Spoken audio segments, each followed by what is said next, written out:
പോലും സംരക്ഷണം നൽകാൻ കഴിയാത്ത ഭരണകൂടത്തിനും സാമൂഹ്യ വ്യവസ്ഥിതികൾക്കും നടുവിലാണ് കേരളത്തിലെ പുതിയ തലമുറ ജീവിക്കുന്നതെന്ന് ചങ്ങനാശ്ശേരി അതിരൂപത ആർച്ച് ബിഷപ്പ് മാർ തോമസ് സരയിൽ മാരാമൺ കൺവെൻഷനിൽ നടന്ന സാമൂഹ്യ തിന്മകൾക്കെതിരെയുള്ള സമ്മേളനത്തിൽ പ്രസംഗിക്കുകയായിരുന്നു അദ്ദേഹം.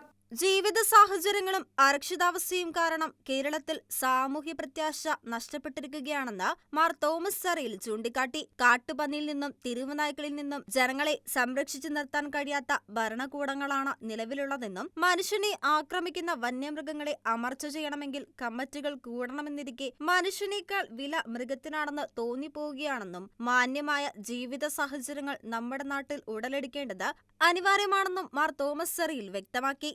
നമ്മുടെ ഈ നാട്ടിൽ നമുക്ക് നല്ല ജോലികൾ സൃഷ്ടിക്കാനായിട്ട് സാധിക്കുന്നില്ല.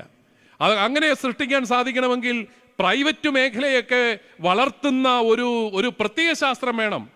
നമ്മുടെ ഏതെങ്കിലും ഒരു മുന്നണിക്ക് അങ്ങനത്തെ ഒരു പ്രത്യയ ശാസ്ത്രം ഉണ്ടോ എന്ന് എനിക്ക് സംശയമുണ്ട്. ഇതിങ്ങനെ ആരെങ്കിലും എന്തെങ്കിലും സംരംഭം തുടങ്ങിയാൽ ഉടനെ അത് പൂട്ടിക്കാനും അവനേതാണ്ട് ലാഭം ഉണ്ടാക്കാനല്ലേ പിന്നെ മനുഷ്യൻ എന്തെങ്കിലും ചെയ്യുമോ, അവൻ ലാഭം ഉണ്ടാക്കിക്കൊണ്ട് പോകുന്നേ എന്ന് പറഞ്ഞ് അവനെ തളർത്താനും അവൻ്റെ പ്രസ്ഥാനം പൂട്ടിക്കാനും എല്ലാം ശ്രമിക്കുമ്പോൾ സംഭവിക്കുന്നത് എന്താ? ഇവിടുത്തെ ചെറുപ്പക്കാർക്ക് പ്രത്യാശയില്ല. ഞങ്ങൾ എന്നതിനാണ് പഠിക്കുന്നത്? ഞാൻ എൻ്റെ പിള്ളേരോട് പറയും, മക്കളെ നിങ്ങൾ PSC പരീക്ഷ എഴുതണം. പിള്ളേർ പറയുന്നത് എൻ്റെ പിതാവ് ഏത് ലോകത്താണ് ജീവിക്കുന്നത്? PSC പരീക്ഷ എഴുതിയാലൊന്നും കിട്ടത്തില്ല. ഒന്നാമത് നമുക്ക് കിട്ടത്തില്ല, നമുക്ക് സംഭരണമില്ല.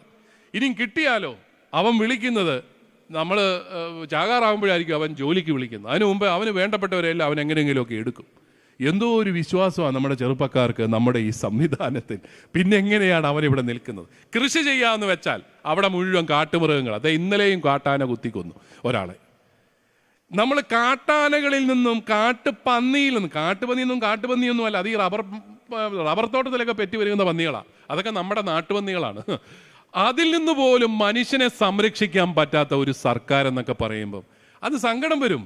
അത് അവർ പറയുന്നത് ഈ അടുത്ത നാളിൽ ഞാൻ കേട്ടു, കേന്ദ്ര നിയമമാണ്, നാട്ടിൽ പുലി ഇറങ്ങിയാൽ ഉടനെ കമ്മിറ്റി കൂടണം, കമ്മിറ്റി കൂടി ചർച്ച ചെയ്യണം.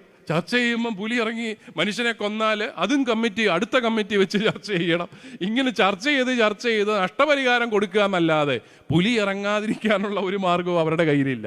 ആദായകരമായ കൃഷി നടത്താൻ സാഹചര്യമില്ലെന്നായി. മെച്ചപ്പെട്ട തൊഴിലോ ആകർഷകമായ ശമ്പളമോ യുവാക്കൾക്ക് നൽകാനാവുന്നില്ല. സാംസ്കാരികമായും സാമൂഹ്യമായും വിദ്യാഭ്യാസപരമായും ഉയർന്നൊരു സമൂഹം ഇന്ന് നേരിടുന്ന അരക്ഷിതാവസ്ഥയെക്കുറിച്ച് പൊതുചർച്ചകൾ ഉരുത്തിരിയണമെന്നും നിലവിലെ സാമൂഹ്യ ഘടനകളുടെ മധ്യത്തിൽ ജനാധിപത്യ ബോധമുള്ളവരായ തെരഞ്ഞെടുപ്പുകളിൽ തീരുമാനങ്ങൾ കൈക്കൊള്ളുവാൻ നമുക്ക് കഴിയണമെന്നും ആർച്ച് ബിഷപ്പ് പറഞ്ഞു. തിന്മകൾക്കെതിരെ പോരാടിയതിനാലാണ് ഈശോയ്ക്ക് 33-ാമത്തെ വയസ്സിൽ കുരിശുമരണം സഹിക്കേണ്ടി വന്നത്.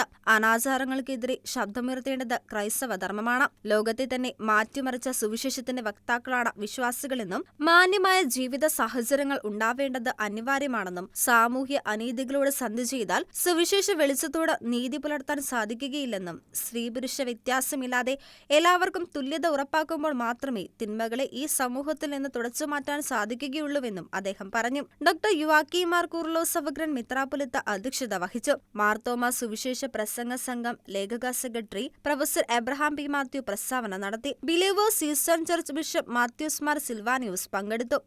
Church desk Shekinah news.